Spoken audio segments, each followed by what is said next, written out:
Hey guys, welcome to another episode of Homefront Harmony, the podcast for military families where we talk about life in the military, out of the military, different aspects where you go. Today's guest is a special one brought in by my own friend Robert over here, off-camera guy.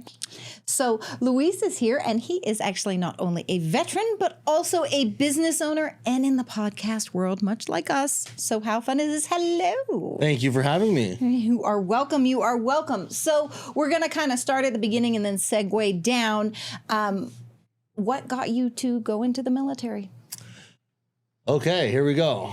So I've been flying since my uncle's a pilot. Okay. And I always wanted to, as a kid, I would be around little planes, like smaller planes. Mm-hmm. I'm not going to get into that. It's a little dark. My family's from Sinaloa, so you guys can do the math. But essentially, my uncle was a pilot in civilian sector of some sort of other business that we won't talk about. Okay. And I always was around little planes, and I really wanted to fly. And I felt like, as I got out of high school, I went to college and did that whole thing, and I graduated college, and then I was bartending, and I just felt like I need to go pursue this flight thing. Okay. So I started going and taking flight lessons, and then I dropped like 3 Navy OCS packages, and I never got picked up. Okay. So at one point I just said, oh, this ain't meant for me, whatever. Fair enough. And then I go and enlist in the Army because I'm like, okay, I can go warrant. I can go fly helicopters. There you go. So I enlisted in the Army, and then the day I got to basic training, I said, this is ass. I hate being told what to do. I will never be in the Army.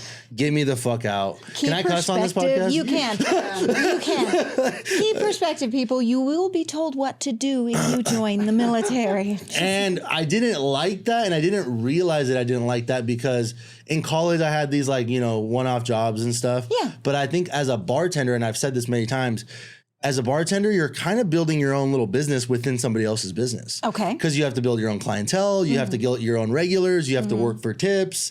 So I was kind of I had my own little business inside of somebody else's business. Fair enough. So I was told where to be, and all I was told is where and when to be. Okay. I wasn't told anything else of how to run the bar. I was supposed to, so it was kind of like in my head, looking back, I think I enjoyed it because it was kind of like running my own business. Uh-huh. And then I got to the military, I get to the basic training, and I'm like, what the hell are you yelling at me for?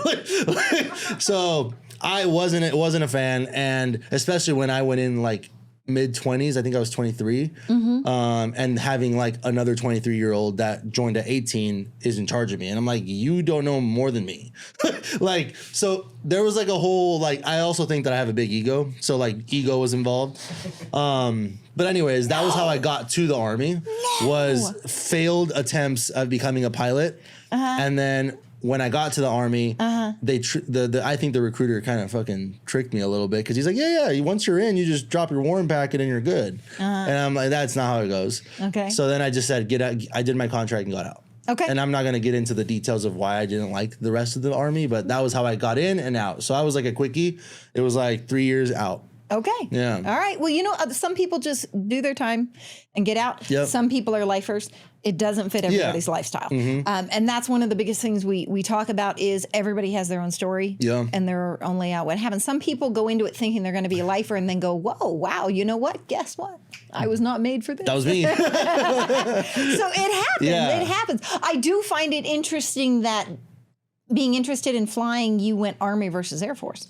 Well, Air Force, because I had already dropped 3 Navy OCS packages. Yes. I didn't have a technical degree. I had a Bachelor of Arts. Okay. So apparently I didn't know if I had gone back and I knew, I would have probably got a better degree, but I just went to party. I just went to college to party. I'm not using my degree to this day. But, so I had a degree that's essentially worthless to both the Navy and the Air Force. Okay. So I had to be so competitive and I just wasn't there. I can't, first of all, I can't afford to go fly as a civilian to build my hours and all this stuff. So I just wasn't competitive. So after the Navy didn't pick me up 3 times, the Air Force was never going to pick me up. And the only branch that had pilots that didn't need to be a commissioned officer was the Army. Gotcha. Yeah. Okay. Well, Navy girl. Okay. Love my Navy. Appreciate you tried to go there first. Yeah. You picked the. I'm not going to fist bump. You're going to fist me bump Navy. You're going to fist me bump Navy. I will take you out. You will fist me bump Navy. But here's an interesting thing. Okay, so Bachelors of Arts. Yeah. In what? I don't even want to say it. Say it. So at first, I'm going to give a little bit of context. I went into college with, I was majoring in kinesis. First of all, an 18-year-old should not be picking what the hell they're going to do for the rest of their life. The system is fucked. Anyways, what I majored in, I changed my major 5 times, and I just decided I just need to get through college because I was the oldest. Okay. And so I felt like I owed it to my parents being immigrants. Like, I have to at least graduate college. Okay, fair enough. So I ended up majoring in Spanish, which is actually the language, my first language. But it's funny because people always give me shit, but I'm like, there's people who I cuss a lot, we caught on, who literally majored in English, and they're freaking English, so it's the same thing. So why are they mad at me for majoring in Spanish when I already spoke Spanish? Like, there's kids that major in English. It's whatever. Okay. Different perspective. I know, but throwing it around the corner for you. Yes. You could have been a translator or an interpreter. I would have never done it. I would have not enjoyed it. I didn't enjoy Spanish. I just did it to get out. Yeah, but you knew it. Just yes, saying. Yeah. It's a thing you could have done. Yeah. My niece. And there was no chat, so I had to do the work. My niece is an amazing singer. Okay. She's studying to go in the FBI. I've told everybody this before. She's majoring in psychology to go in the FBI because she's half me, even though I didn't birth her. But she has the most amazing voice, like first soprano, operatic, ridiculous. So she's taking in college Italian, so she knows what she's singing when she sings certain operatic songs. Interesting. And she's actually doing very good at it because she kind of sang into it. Very fun. I took German in high school, and in Arizona, that was a really good language because there is so many German-speaking people in Arizona. Just so many. And in Vegas, too. So I find it interesting because if I had gone to college, it would have been liberal arts. It would have been theater for me. That would have been theater. And my boss, I remember he told me years ago, he's like, why would you go to college and get a liberal arts degree? There's nothing you can do with it. And I said, am I good at my job? And he said, yeah. And I said, do I do good for you? He said, yeah. I said, I would have gotten a liberal arts. And he goes, oh. That's funny. It wouldn't have placed in the life I ended up in. It would have just what I did for my education. So, I mean, you did what you did. It works out. It was good. It balanced. Yeah, it was fine. You still speak Spanish? Yeah. You're using using it. I spoke it before, but yeah. I know, but I'm helping you here. Lean in. I'm helping. Okay. I'm helping. Okay. Sí. So, good job. Gracias. Yeah. Dos margaritas. Okay. Yes. So you get out of the Army. You're like, whew, okay. Been there, done that, got the T-shirt. Yep. Did you have any plan on what you were going to do when you got Oh, yes. So I got through basic training, obviously, and then as soon as I get to my AIT training, my unit, I obviously at this point I hate the Army. I'm like, I don't like being told what to do. That was my biggest thing. Is like I can't have another man be in charge of me. That's kind of part of how the military works. But yes. Okay, we'll keep moving. Yes, I didn't know this. I just wanted to fly things. Research not your strong point. Yes, 100%. Gotcha. Okay. So as soon as I get like a little bit of freedom and I get my computer and stuff, I'm like, I just start Googling, like, how do I make money online? How do I make money online? Because I was like, okay, well, if I'm going to be in the military, let me at least figure out a way to make some money online. Oh, my God. Did you do OnlyFans and show your feet? That was not till month 7. Okay. All right, cool. But essentially, I came across dropshipping. Okay. And I remembered that back, which is actually kind of a cooler story, when I used to sell, I was in car sales in college while I was bartending. Okay. So I remember this guy came in, and he wanted to buy a BMW, a white BMW, red interior. I remember it like it was yesterday. And I remember part of my qualifying question is, what do you do for a living? And he's like, oh, I do e-commerce. And I'm like, what's that? And he's like, oh, I sell things online. And I was like, what do you sell? And he's like, oh, I sell Home Depot tools. And I'm like, what does that mean? He's like, oh, I drop ship. And I'm like, okay. So that kind of stuck in my head because I'm like, this guy's buying this car cash. Right. So he's got some money. Right. So I'm like, okay. So that stuck with me for many, many years. And like, I followed him on Instagram and we kind of kept in touch where I would just like his things and whatnot. And then when I remember when I got tired of being told what to do, I started Googling things online. I'm like, oh, I know that guy. Mm-hmm. And I reached out to him, and coincidentally, he was hosting his first ever like monthly coaching. Okay. So I paid him $500 to include me in his 10-person class for coaching. Okay. And I ended up being like his #1 student for I think he had 3 or 4 months of coaching. It was during what year it was. But anyways, so I ended up becoming like his number one student. He brings me back the next month as like to like, you know, showcase me like, look at what he did. But first month I made like $7,000 net. And I was like, holy shit, the military pays me $3,500, you know, at the time. And I was like, I just made double what the military pays me working part-time at night on my laptop. So that was like kind of like the little click for me. I was like, get me the hell out. Because I was like, if I can focus on this full time, what is the limit? Next month I did like 14K. And I remember I was like, that's double. And my wife's like helping me. She was fulfilling orders and doing this and that. And so it was really like it was like 5 months into the Army that I was like already making 3 or 4x what the Army was paying me on the side. So that was like, to me, the moment where I just started becoming like the worst soldier. Like, the worst. I would get to the office, you know, make sure I show face, go in my car and work on my laptop because I also got put in a pretty shitty unit. And I just wasn't like, it wasn't for me. So I was just like, okay, well, let me just take advantage of the system a little bit. And I was just, cause I think where I lost my mind, sorry, my brain's all over the place, was one time they had us sweep the dirt from this side of the parking lot to this side of the parking lot. And then I said, okay, cool. What do we do now? Sweep it back. And I was like, why? He's like, just to keep you guys busy. And I was like, you're literally having us do this just to keep us busy? And I remember that was the little trigger I had to saying, I'm never doing this again. And I just like I would be the guy that sneaks away. I'm going to go to the restroom 20 times a day. Like, I hated it. And I mean, I still did what I needed to do, but I just didn't enjoy it. And you were assigned to a crappy unit? No. Yeah. Oh, yeah. Shocking. I know. Crazy. But anyway, I think it all worked out for the best because what if I had got put in like a great unit and like I loved it? I wouldn't be nowhere near where I am today. And like, what, you know, it all happens for a reason. I like this. I like to believe that. Paths are picked for different reasons. Yeah. So as much as I didn't enjoy things, I think it all happened correctly for me to land where I am now. So it's cool. Like I'll like talking about it. I'm like a little like, I don't want to go back there, but it all happened correctly to where like now I'm enjoying my life. I have a family and like The thing about it is that you learn lessons from everything, 100%. Good and bad. And if you don't learn a lesson from it, you'll go back through some bad. Yeah. But I think that's the epitome when they talk about chaos is doing the same thing over and over again. It's when we don't learn the lesson from it. So we do just repeat the same steps. So I think that there's value in stuff you did actually take and learn from the military. Yeah. It was not the fit for you, absolutely. 100%. Which, and we've said this, it's not the fit for everybody. It's okay. Yeah. My father-in-law got drafted, did his time, got out. You know, my dad gave up a college scholarship and served 21 years. Yeah. Because he wanted to. It was in his heart. It was in his blood. He was very good at it. Yeah. I think, too, what's interesting is the whole business-minded side of it with you. My dad was a very creative individual, but he fit well in the military world, whereas you're a creative individual, but it stifled you. Yeah. That military world stifled you, you know? So it's how it works. So you're doing this drop shipping and how did that escalate? Because now you have a media company. Yeah. So I'm getting out of the Army and my last base was El Paso, Texas, Fort Bliss. Okay.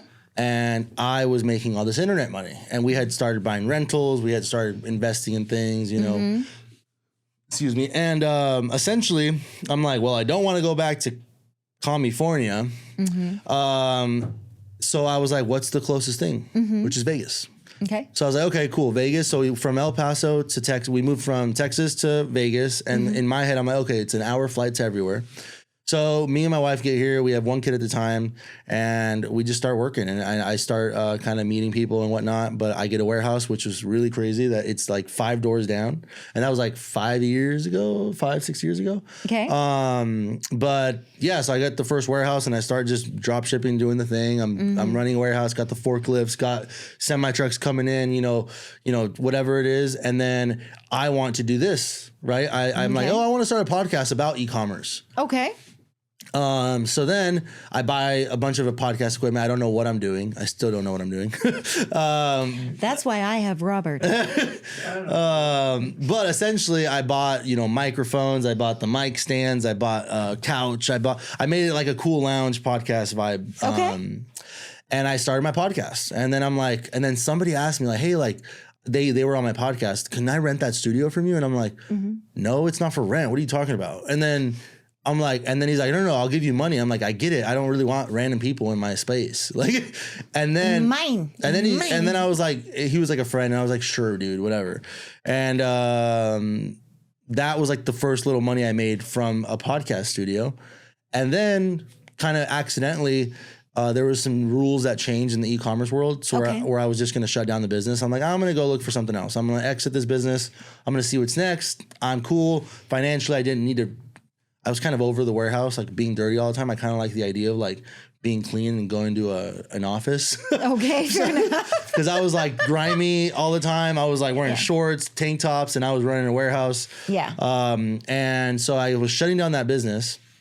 And I had this podcast equipment I didn't know what to do with. Okay. And I met this guy, Josh, which is my partner in G Media now. I met him playing pickleball. Well, I really met him at like a Christmas party where we kind of knew of each other. And then I met him playing, I really met him playing pickleball where we like kind of became better friends. Okay. And then he was telling me he was renovating his office, like the upstairs. And I said, hey, like I have this podcast equipment, like, do you mind if we just put it up in your new podcast studio and we just split the revenue? I don't know if I want to do that full time, but I needed somewhere to put this equipment. I want to film my podcast still, but I don't know about, starting a business together. I just want to split the revenue on this little podcast studio. Next thing you know, people are asking like, oh, can you guys edit? And we're like, no, but we can figure it out. And then do you guys do this? I'm like, not really, but we can figure it out. And then it slowly turned into like this little baby that was born. And then we're like, oh, wow, we have like, X amount of clients on retainer. Like we should probably take this seriously. And we did kind of launch it like officially. I just wasn't, in my head, it wasn't going to be what it was today. I mean, it never is. And now I'm going to make a longer story short. Too late. Yeah. Now we have 5 podcast studios and 25, 30 plus clients on retainer, and we're having fun. That's awesome. Yeah, but it was all accidental. Well, not accident. It was accidental initially, and now it's obviously very intentional. Okay. Yeah. Was it accidental on purpose? Yes, kind of. Yeah, A little bit. And we'll see what's next. Yeah. Now, okay, did you actually do a podcast? I was doing a podcast, and I haven't filmed in like at least a year and a half. I probably should bring it back. But my old podcast name was Winners Only. Uh-huh. And I like to talk to people who are doing business, and I never wanted to talk about what they were doing good. I was like, tell me everything you messed up. Yep. Like, that this is about like, I feel it was a cliche, like kind of cringy line now that I think about it, but it was like every winner I know had to go through a lot of losses. So tell me about all the losses, but I'm not filming it anymore, but I probably should bring it back, but we'll see. The most successful people always say they had more failures than they had 100%. Successes. Yeah. And again, learning. Yep. Figuring it out. Yeah. It's called tuition. Tuition. Yeah, that's what we call it. You either pay it in school or you pay it learning in the business. Everybody's paying their dues. Everybody's paying their dues. So there you go. Working a full-time job while doing a podcast. It happens. Yeah. It happens. Yeah. Working for the CIA. Nah. Thank you. Thank you.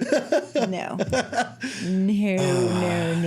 Blink twice if you work for the CIA. Yeah. I'm too old for that crap. I'm 50. They don't want me. And I'm also not subtle. Do that kind of crap, you got to be, like subtle, and that doesn't follow my dictionary. But all right, so you get out, you find this e-commerce path that you're taking on it. Now, when you left the military and you were like, yay, I'm free, and you just hit the ground running. Yeah. So you and your wife were together before you joined? Yes, I mean we were dating, and we kind of pulled the every military guy card where we're like, came to Vegas before I lived in Vegas and got married, just so she can go with me. Okay. Because we had only been dating for like a year and a half. Okay. But yeah, we got married like 3 months before I left for basic. Okay, but you were like in love with her and wanted to marry of course. her. Okay, yes. I'm just checking. I'm helping you. Yeah. I'm helping. Yes. It wasn't just because there was nothing else to do. Okay. No. I didn't say that. I love you. Okay, just helping. All right. And then the first child, did you have that during your service time or after? Yeah. So the minute that she got. Because my AIT, what do they call it in the Navy? Like when you go train for your job, is it whatever that is for the Navy? Was it was a 9? It was a 9 month. It was 9 or 10 months. It was my training. Okay. So I was allowed to bring my wife, and if it's under 4 months, you weren't allowed to. So the minute she got up to freaking Georgia, I think that was where I was at. She got pregnant. I don't know what happened, but when two people really like each other. Yeah. Tell me more. A whole different podcast now. So the minute 4 months into being in the Army, she got pregnant. I don't know what she was thinking. And 9 months later, did that all by herself. 9 months later, baby. But yeah, so first it was during my service. Now, how many kids do you have now? I have 3 kids now. Okay. I have freaking 5, 3, and 7 months. Wow.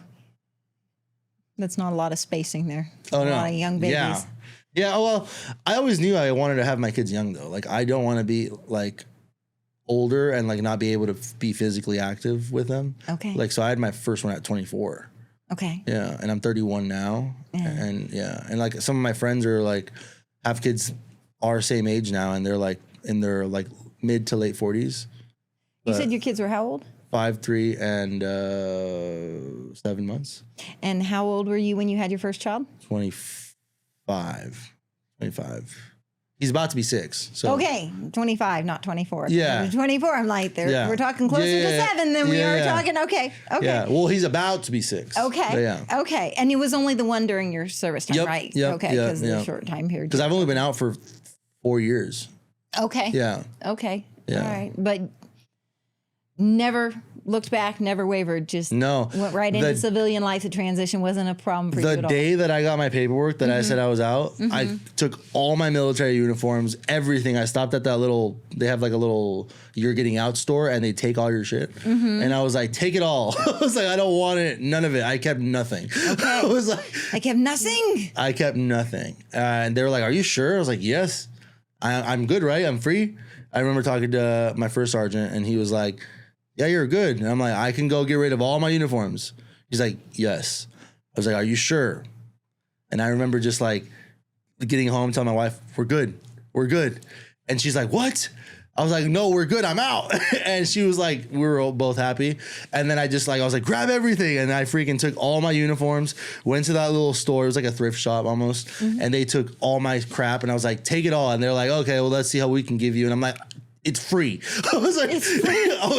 It's free. Yeah, they were like, I think they pay you for some stuff if it's in good condition. I was like, I don't want anything to do with this. They took it all. 3 days later, we pack up the house. We're on the road to Vegas. See, now that's funny. So I have a shadow box I created after we lost my dad. Okay. And it has his dress white. Okay. Just the top of the dress whites, but it has his ribbons. Okay. And his medals, which they shouldn't go in that order, but anyway. And then it has a samurai sword and a U.S. tag, and that's from my papa, his father's Army time when he was in World War II. So the samurai sword he actually brought back from Japan, one for each one of his sons, and I wanted it, so I got my dad's. Yeah. And then the U.S. Army thing was from his uniform when he served in World War II. Yeah. And then when I put the shadow box together, because I shed like a mother, my hair got stuck in there. So there's 3 generations in that shadow box. Wow. Just 2 of them are actually military. The other one's just because the chick sheds her hair. Yeah. But it's cool to me because I love that stuff. He always wore it, bless you, with pride. You know, and I know other people who've been like you. They were good. They did their service. They did their stuff. Yeah. They're okay to get rid of it and let it go. Yeah. So it's fair. Yeah. Everybody doesn't have to hold on to stuff. You know, the only thing I held on to was my wife made one of those little shadow boxes, and it was like all the letters that we wrote each other like while I was in basic training. Oh, that's awesome. And like a rubber wedding ring. I'm so bad. I don't even wear a ring now. But we swear to God he loves you. Okay. Jeez. What is it called? So there's I have like my name tag on there. So she's got like a few things from the Army, but that's about it. Do you still have your dog tags? No chance. I have no idea where they're at. Wow. Yeah. Wow. You know what I liked about my dog tags is I'm A positive. So when I got them, I was like, why do these say I'm a piece of shit? Like APOS. So I remember that was I was like, why are they labeling me like this? Well, because apparently you are. I was. Who knew? They had Keyword. to put it on there. To put it on there. And to this day, that's how I remember my blood type is like, oh, I'm a piece of shit. You know what's funny is that is actually random subject, but this is how I am. But like, it's funny when I grew up, you knew your blood type. Oh. And now it's not as prevalent. Yeah. For kids to know their What's your blood type is. quick? I'm O positive. I'm an easy one. Oh. Yeah. That's I'm the one universal. that can give to everyone? I can give everybody But you can't blood. receive from everyone. I think I can't take negative. Is what the deal is. But Yeah. I'm a giver. Yeah. I can give. Very fun. I don't. But I could, if I wanted to, I could. Oh. Yeah, I think my husband and his father are like B positive or something like that, Yeah. a different one. But his mom's like me, O, and my sister and my mom or my dad were all O's. So yeah. Oh well, but yeah, it's an interesting thing to see what you take from your time in service. Yeah. And utilize. Some people, you know, project management, basic stuff, organization, whatever is what they get from their time. And they just needed someone to show them a way. I do think that, like, meeting some people that I've met, like, they needed the structure. Like, I feel like some people can't structure their own lives, unfortunately. But I remember, like, I was definitely, like, the anti-giving a structure. Like, I remember they have finance classes that they force you to take as a soldier. And they were talking about TSB and like, which is like the equivalent of a 401k. And I was like, they're like preaching it and I'm telling everyone, don't do it. They're keeping you poor. And I remember just like, no, you got to invest your own money. Like invest in real estate, invest in these things. I was like, you're never going to be rich like if you follow this plan. And I would get in trouble because I was like very passionate about it. Really? Did you? Did you know? Yeah. That's a shocker, isn't it? But and to this day, I stand by it. I didn't know that I accidentally had clicked the right box. And I remember I had like a few grand in my TSP. And I was like, cash it out. They're like, you're going to pay a fee. I was like, I don't care. I don't want to invest in that. I want to put my money where I want to put it. You know, it's very interesting when my dad got in and for years they did not give financial guidance of any way. Yeah. So people were just screwed. Once they got out of the military, they had no clue what to do. Yeah. And I knew basic savings stuff because I worked in banking. And then I married my husband, who's a real estate broker, and his mind, like Robert knows him, his mind is crazy with numbers and calculations and stuff, way beyond anything I could do. Yep. And he's like, I'm going to diversify our financial portfolio. And I'm like, okay. And he goes, what do you have? And I'm like, oh, like 3 years ago, I opened a 401k and I have $50 in my savings account. You know? And he was like, all right, we're going to work on that. Now he has to write stuff down for me. So I understand everything that we're doing because I just didn't know. Yeah. And he is just that inquisitive mind. Yeah. That, well, what's that? Well, why does it work that way? Well, here's that's me. Yeah. Yeah. And those are the people who can do the investing. My brother-in-law is the same way. He just intrigues him. Oh, I love it. Yeah. It's fascinating to them. It's just fun. It is. Yeah. It is. He also sells stuff on eBay, and I try to help him sell stuff on eBay. Yeah. And he sells better than I do on eBay. I've just always had like a little bit of like a business brain. Like looking back, I never like put it together, but like even in high school, I was selling like, you know, candy bars out of the bathrooms, you know, like. Well, you naturally had the entrepreneurial spirit. Yeah. Like, and it was like, I don't know why it took me so long to kind of put it together, but yeah. I'm still waiting for people to discover that I'm just so cute they should just give me money and I shouldn't have to work for it. But that hasn't happened yet. Same. You know, they still make me pay for my car. I'm like, I look good in it. That's ridiculous. So rude. Yeah. So rude. So what about the media side of the world, business-wise for you, is the most enjoyable part of what you do? That's a tough one. Because, and maybe I'm wrong, and I'm young learning, but I wouldn't say I'm, and this is gonna sound bad and whatever. Like as long as we provide a good product, like that's all I care about. But I wouldn't say I'm like passionate about it. Okay. Like I feel like that's, and I listened to this on a podcast and I really took it to heart. Where it's like, you know, people always say follow your passion, and you know I'm like, why? Like why would I follow my passion? Look at where it led me the first time. Like I wanted to fly, I wanted to do all these things, and like fuck me. So I'm like, why? I'm gonna go do what makes me money, and then I'm gonna spend my money on what I want to do. Like, and that'll be my passion. Which means you found your passion. Yes, but I'm saying follow your passion. People always say it like, oh, like follow your passion in whatever industry you want to work. You're talking about people who say be passionate about your job. Yeah, like, your you know, job if should be something you're passionate if you about. don't, what do they say? It's like, if you love what you do, you'll never work a day in your life. I'm like, that's bullshit. Like, you're gonna work, and then you're gonna eventually not like what you do because you're burnt out, and you turned what you actually enjoyed into like something you have to do. And that happens a lot. I hear people do it all the time. Like, so here's an interesting thing. So I love what I do for my regular job. I am the director of security for an international staffing company. I help protect see how she the mumbled company it? and See the how she mumbled it? employees. It's CIA. And no, it's not. And believe me, of the stuff I deal with, CIA would be like, really? We love that little stuff. Thank you. Yeah. But I'm passionate. I love that this podcast is my heart and soul. Yep. And living on a legacy and creating my own legacy. And my mother constantly says, you're doing too much. Like, I serve on a national board for, you know, and she's like, you need to pull back. Now my husband understands the drive and ambition because he has drive and ambition. But we also both have conversations about the fact that we didn't meet until like the day after my 40th birthday. Yeah. And so we want to get to a point where we do slow back enough that we can actually spend time together and enjoy time together, because later in life meeting, you know, you never know when the time is up. You want to enjoy every second. But it is something I don't naturally stop.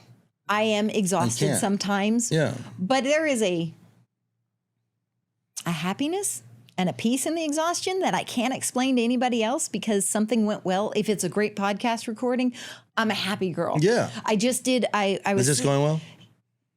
I'll let you know in a minute. Okay. APUS. But no. So I just did on the board I'm on, we do a national seminar. It was last week. Okay. And I'm the seminar chair. Okay. And one of my friends is my co-chair and we run it. And it is exhausting, but it was good. It was because people said, oh, that was that. I got this from that. Oh, that helped me learn this. Oh, that's the whole point of doing it. Yeah. It's not about people going, you're amazing. It's about the product that comes out in the end. Mm-hmm. And that's the same thing with the podcast for me. Yeah. And this is an interesting inspect from me, my introspect on it, is I had a guest where we were getting comments on one of the posts we did. Okay. And the comments were not, you're amazing and every answer you gave was right.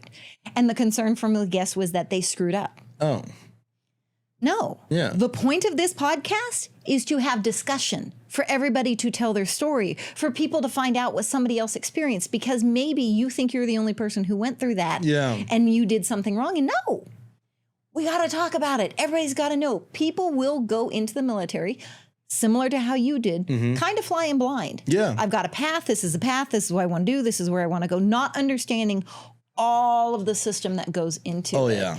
And then it is one hell of a learning curve. Oh, yeah.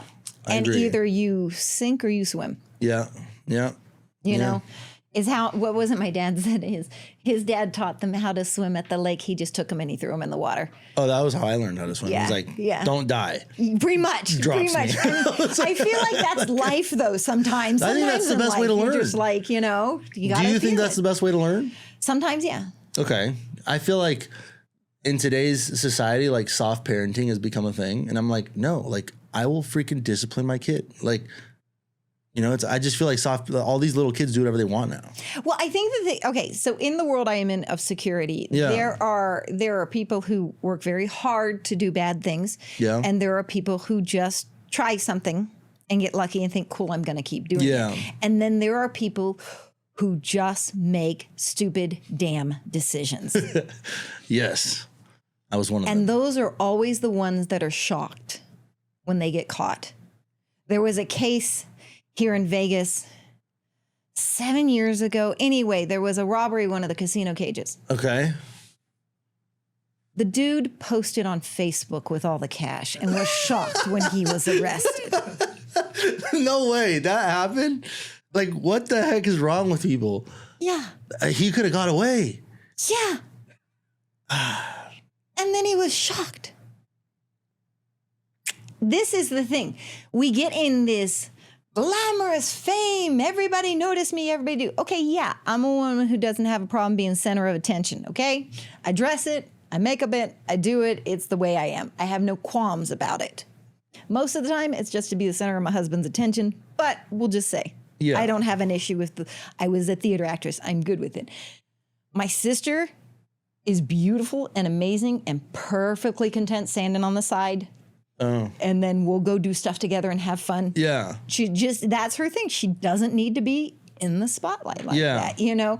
But I feel like social media opened up that realm with people that just want the attention and just want to be on there and just want to be important. And you know what? If you have a message to share it and do what you need to do, but understand you think you can take it back. Yeah.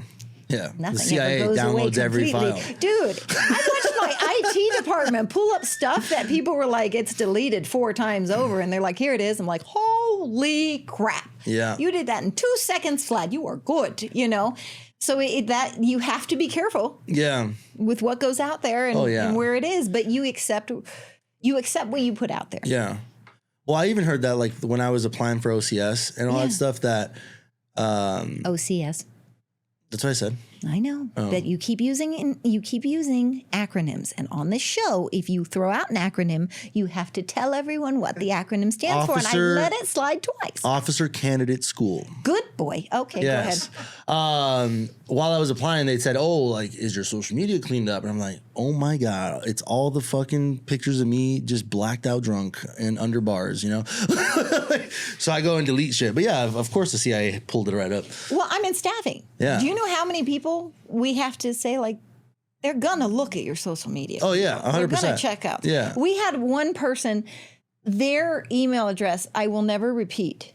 It was Big Daddy 69. so no worse. At Gmail? No, you know what? It was smutty novel in a Gmail address, and it was on her resume. Oh, that's beautiful. It's just, I would hire her in a heartbeat. And we were like she just is like that bold. You need bold people. You're going for this level of position. Maybe, just a suggestion, create a different email for that. You can keep the other one. That's fine. That's you. You be you. Having 2 emails is a lot. It is. But if you want to be in corporate space, you want to be in corporate world, there are some areas where you maybe just, I don't know, polish the edges a little bit. It's fun being rough. Then don't be in the corporate world. Fair. That's a good point. What if she was the change that the corporate world needed? Oh, no. Corporate would take her down. No. Then somebody Here's the thing that cracks me up is that I thought politics was crazy. Yeah. And then I've witnessed the corporate world. And I'm not even in the, like, my company is awesome. It's still privately held. So I'm kind of like safe space. But I have friends who work with major corporations, and the headaches and the stuff that they deal with is just mind-boggling. I've hired a couple of corporate guys, and like the one thing that they told, not that I've never been in the corporate world, but one thing I've been told a lot is like everything's just really slow. So like if you make a decision, you know, it has to go through all these layers of decision makers to get done. And I'm like, and my brain just like wants to get things done quickly. So like that's one thing I feel like if I was ever in the corporate world, I would just like not be able to do it.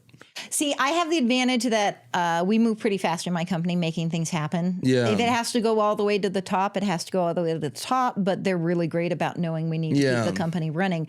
But I feel like from watching what my friends go through and everything, a lot of corporations are very similar to politics. And I don't like politics. Yeah. And I kind of don't have any patience. Same. So... And I may not have that much tact. Been working on it for years. I have 0. Yeah.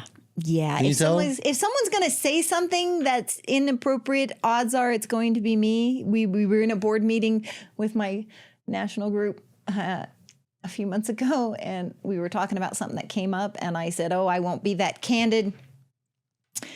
And my friend goes, hey, I've already opened up the can of worms. Go ahead. And I said, all right. And I threw out the statement, well, it's like we're taking it up the butt without any lube, and the entire room just You said butt. That's very appropriate. I didn't. Oh. But the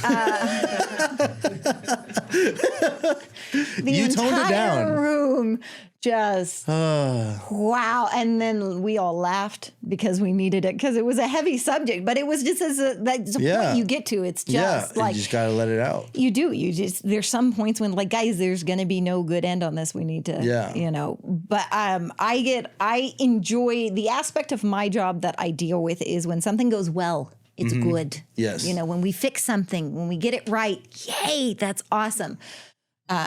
Yeah. But again, it's security. So sometimes we get really fun, interesting stories. And it's staffing. So there's lots of people. Yeah. Lots of places. So sounds really fun.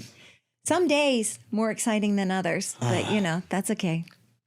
I take on what I learned from my father, being a military man, and how he raised us and how he taught me.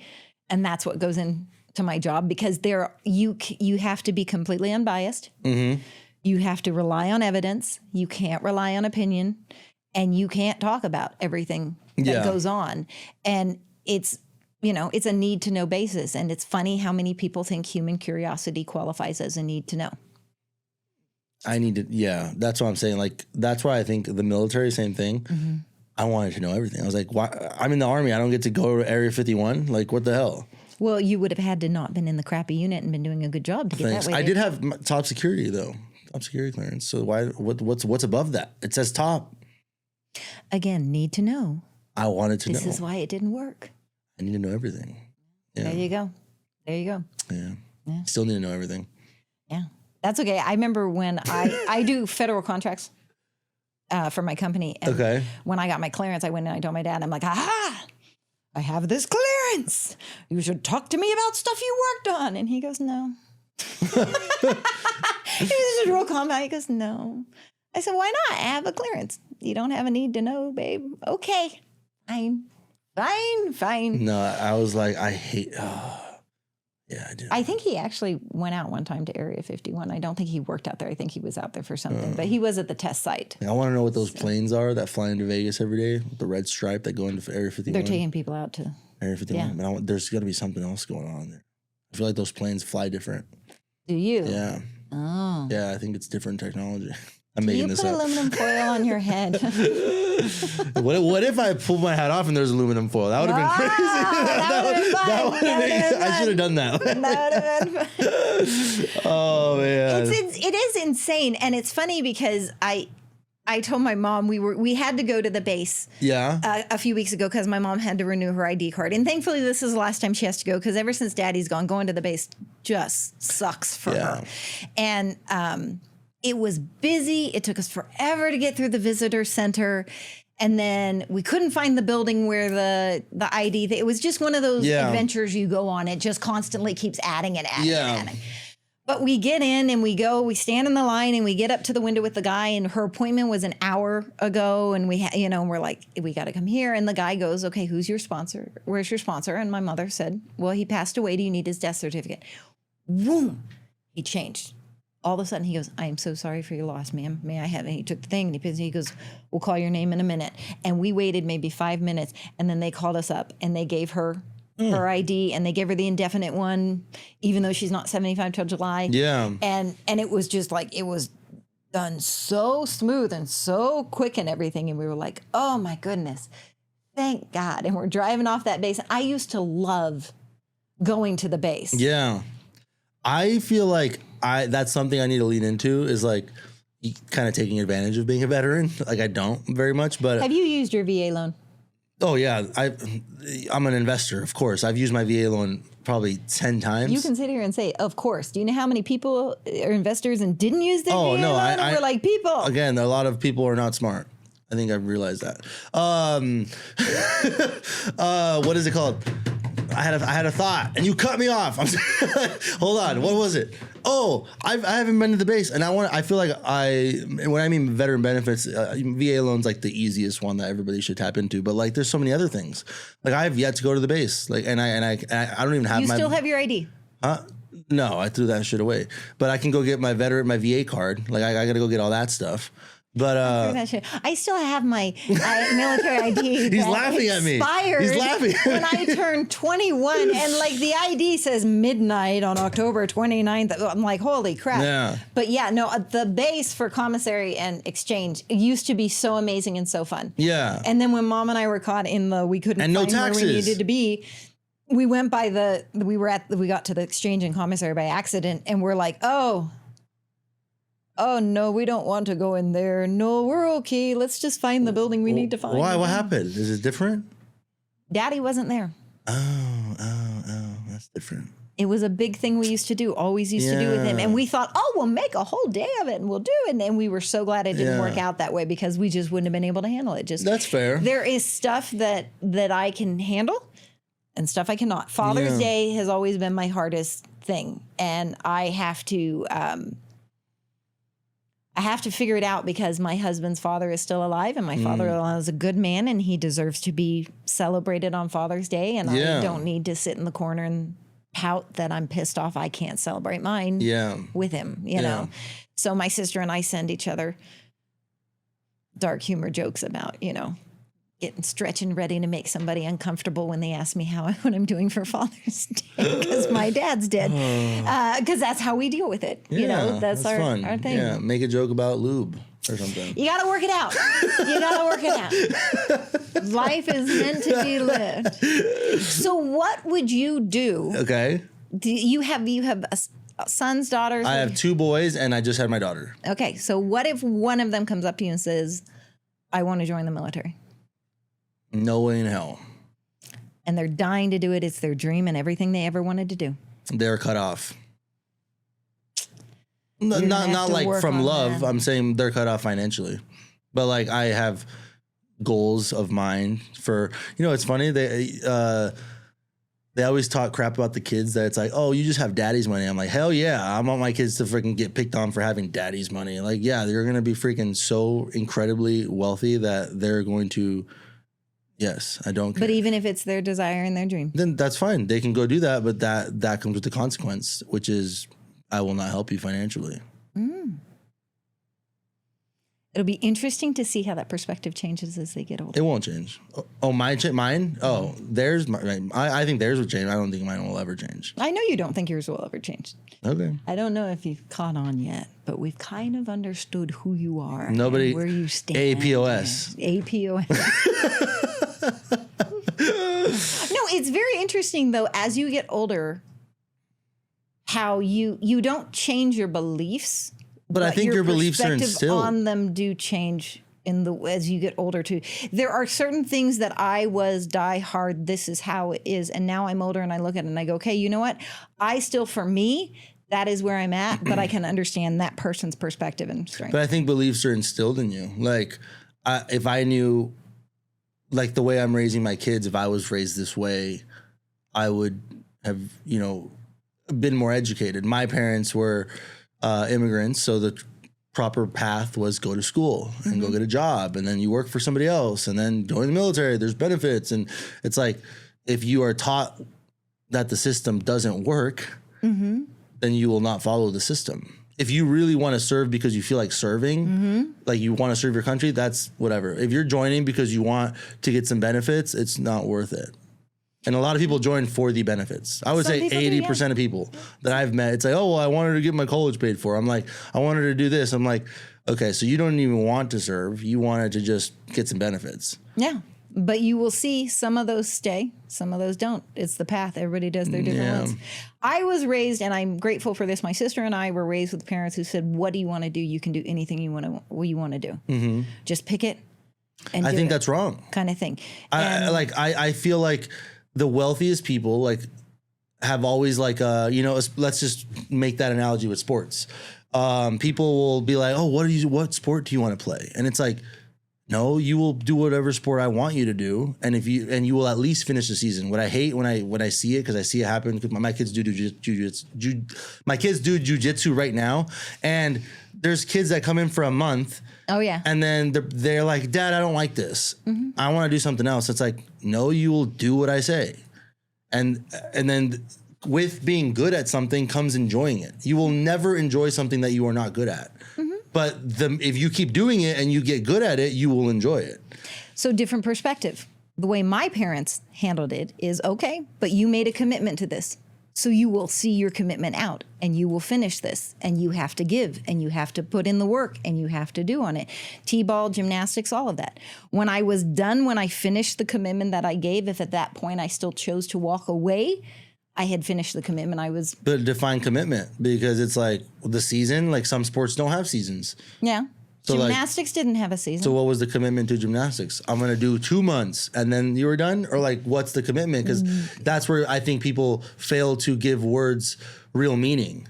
Like, it's like, oh, I made a commitment. Okay, what was it?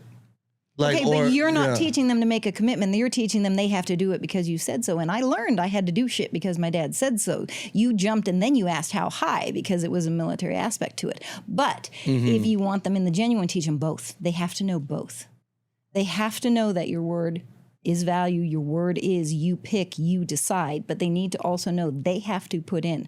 I have watched people in sports, oh my gosh, that excelled and just natural talent, amazing. And then others who really had to bust their butts to get there. And that took commitment and that took effort and I feel like a lot of times nowadays people are just like, it was hard, so I didn't want to do it anymore. And you weren't allowed to do that when I was a kid.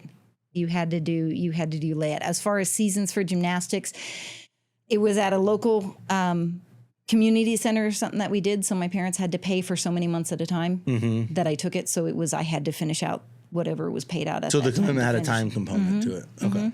Yeah. That was how they did it for me. But I also came from a state champion gymnast. So it was like, it came really natural and easy to me. And then people started telling me what to do all the time and I got bored with it. And you think when you get bored with something, it's the right, you should quit? No, I think that I knew at that time that I wasn't going to do what they wanted me to do. I was more interested in being stubborn and fighting it, so I wasn't going to get the benefit of it. So I had to negotiate with my father when I walked away from gymnastics because I was doing it because I just was being a jerk. And my parents were like, we're not going to pay for you to be a jerk to people for no reason. So if you want to do that, you have to commit and you have to do it right. If not, you're out. And I learned a lot of lessons from it. And I used them later in life. So I think it depends also on the personality of who you're dealing with. Because my sister and I define are very personality. different. I think personalities are innate. And I think personalities are what you want them to be. Like, I think that people always label themselves that they're, and I heard this on a podcast and I started realizing it's like, you know, when you run into somebody from 5 years ago, they're like, you've changed. I'm like, you haven't. Like, personalities are fucking fake. Like, I think personalities is you define who you want to be and you become that person. I don't think they're fake. I think they are constantly evolving. And if you aren't willing to see that it's evolving, then you will just stay stagnant where you are. Well, I would say 80-90% of people don't evolve. But I mean, being extroverted, being center of attention, being things. But do you think being extroverted is what's the word? Let's just simplify, a choice, right? Some people say, oh, I'm extroverted. It's like, okay, well, I know plenty of non-extroverted people who define that for themselves who are now, quote, extroverted because they force themselves to be and put themselves in positions to become extroverted. Because it's all you. It's all you in your head. It is all you in your head. So it's like, I don't like the labels because, like, my wife was talking to a writer and she's like, oh, he's crazy. I'm like, don't label him. Like, I'm like, don't call him crazy. Like, tell him what he should be and use that. Like, label him properly. Like, if you start labeling yourself, I think that's the biggest thing people mess up. And I'm guilty of it. Like, sometimes I'll be like, I'm lazy. I'm like, I did it. You know, whatever. Yeah. It's like. No, my dad was a big component, and I agree. We labeled too much. Yeah. We need to quit worrying about what to call it and just be. Yeah. And let it flow because it's true. Life will happen. And good God, we all can't figure everything out. Like no. You were saying at 18, you don't know. I went to school with kids at 16. They had their whole life figured out. And I'm sitting here going, yeah, I just want to get my license and drive the car. You know, like, I just. Yeah. I started driving with no license illegally. Shocker. Yeah. Oh my gosh. First time I drove a car, my parents were out of town and I just grabbed the keys and I left. And I didn't know about an e-brake. So the e-brake was on. I was like, why is it not going? And I'm like dragging the back wheels, and it's like, and then we had lived on a dirt road, so you just see the two lines because I'm like, well, this doesn't feel right. And yeah, and then my parents knew because of the lines. They're like, did you take the car? I'm like, no, I swear I didn't. So maybe you needed a little structure from the military. Not a lot, just a little bit. No. A little bit. The best people in the world, they all rebel against structure. Oh, you just labeled people. Yeah. Oh, you labeler. What did I label people? No. The best people? Like, is that the label? They're saying that all those people who actually do follow some structure sometimes suck. I would tend to agree, though, with that statement. I know you would. Yeah. I know. APOS. APOS. APOS. Yeah. I'm going to put that on my bio. I love it. I'm going to put APOS with a little blood sign on my bio. People will be like, dude, he's bad. Did you see the APOS with the blood sign? Oh, man, that's funny. Oh, my gosh. All right. Well, we're just getting started, like right? To give you an opportunity to, dude, you can come back if you want, to tout your business because, you know, it is a podcast. So you have your audience is yours, my friend. Take a minute or two and just tell them what you're doing. I am here in Las Vegas, Nevada. I run a media company doing business or content for small businesses here in Las Vegas, and we're a production company, you know, doing corporate events and coverage like that. But that's pretty much it. I'm not a really good plugger. I just let things come to me. You should actually mention the name of the company. Well, you'll be putting it in the description, so go look down there for it. Turn your hat around. But I want to be the very best. No, sorry. There we go. There you go. G Media here in Las Vegas. Let me know how we could help you. And what's the G for? So the original name of G Media was Galindo Media because that's my business partner's last name. Okay. But we changed it to G Media. But I think G Media can mean a lot of things. Growth. Great. It could be great. Or good. Gangster. Gassy. G Spot. Oh. We can't say those things on this podcast. Have we stopped you from saying anything yet on this podcast? Obviously, he did not pre-watch our podcast before he came on because you can say whatever you want on this podcast. Wait, hold on. Did I break rules? No. Of course you did. It's what you do. She's labeling me. She said I'm a rule breaker. Yeah. I didn't say that. You just Okay. All right. You asked a question. I answered. I didn't know I broke rules. You should have prepped me. Your media guy should have prepped me. You're a media guy. Prep yourself.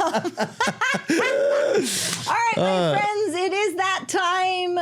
You know what you need to do. You need to like, share, and follow. We are on YouTube, Spotify, Apple Podcasts. Find us on Instagram. Find us on TikTok. I can't believe I'm on TikTok. Find us on Facebook. We will see you next time. Check out the website, homefrontharmony.org. Bye-bye.